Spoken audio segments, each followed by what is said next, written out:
Osage tribe. I was born really a couple of months before Pearl Harbor.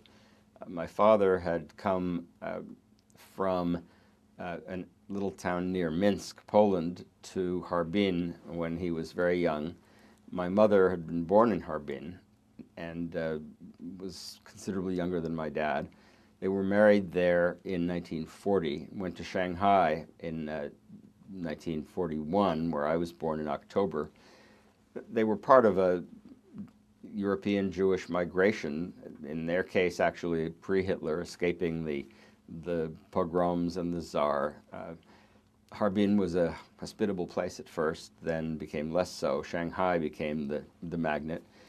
Even though they came to Shanghai after 1937, which was kind of the cutoff date for European Jews. After that, European Jews who came to Shanghai had to live in the ghetto. Somehow we managed to live in the French Quarter. I have just tiny little memories of what it was like. I remember standing on a stool, waving goodbye to my father when he was taken away to a Japanese concentration camp, where he went because he had become an American citizen when he was just in his 20s. He had lived in San Francisco for a period of years, had become a U.S. citizen, and as it turned out, that something he was proud of, but it didn't stand him in very good stead in Shanghai when we were at war with Japan.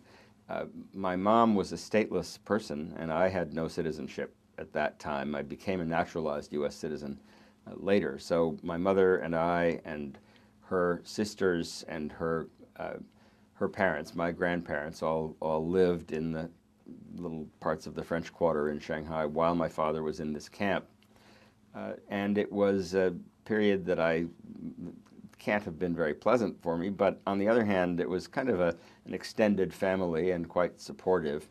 I went to an English-speaking kindergarten, but I kind of refused to learn English. I just wanted to speak Russian. I was kind of a cut-up in that kindergarten, as I understand it. The teacher's report was that I talked too much and that I didn't have very good fine muscle coordination. I have found that report since. When my father was released from the camp, it was shortly after Nagasaki, Hiroshima and Nagasaki. I remember feeling that, somehow things had been partially set right, but still something was wrong. He hadn't done anything wrong, but he was away. We got to visit him once or twice in the camp, and I remember those visits actually fairly well. I remember being very sad about leaving Shanghai when I was, I guess it was in March of 1947, before I turned 6, that we left. And I very much remember thinking that I might never see my grandparents again, so I promised them I would study to become a doctor so that I could discover the secret to eternal life. I would also invent a transatlantic or transpacific, whatever it would have been, telephone. I don't know that it was easy to talk from Shanghai to San Francisco in those days, maybe not even possible, but I assured them that I would either become a doctor and keep them alive forever or would talk to them on a phone I would invent. I wasn't a very realistic kid, I guess. I remember the trip over on the SS General Gordon. It was a steamship, and we were pretty much down in the belly of the ship. It was like a dormitory with women and children in one area and men in another. It was not exactly a luxury voyage. It was sort of, I remember getting seasick. I remember hunting around the ship for tomatoes for a woman who got sick. I always get lost when I go from point A to point B. That's standard. So I got lost somewhere on the ship, and I remember very much feeling proud that I had somehow found myself and managed after a few hours to get back to my mom. Then we moved to San Francisco. I mean, that's where the ship took us after stops in Kyoto and Honolulu.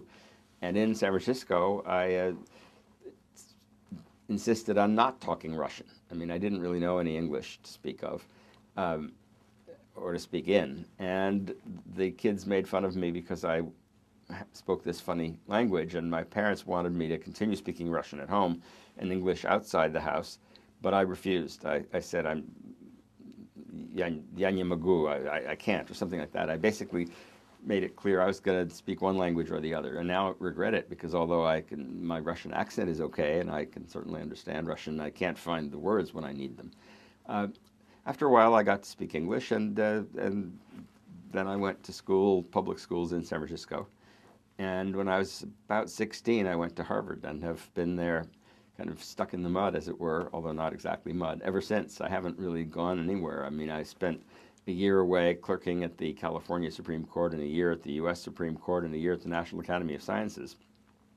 But apart from that, from the age of 16 to the age of 66, for 50 years, I've been at Harvard. And it's a nice place, but I sometimes wonder if a life spent all in one institution is the best way to do it. I always assumed I would do something in the government.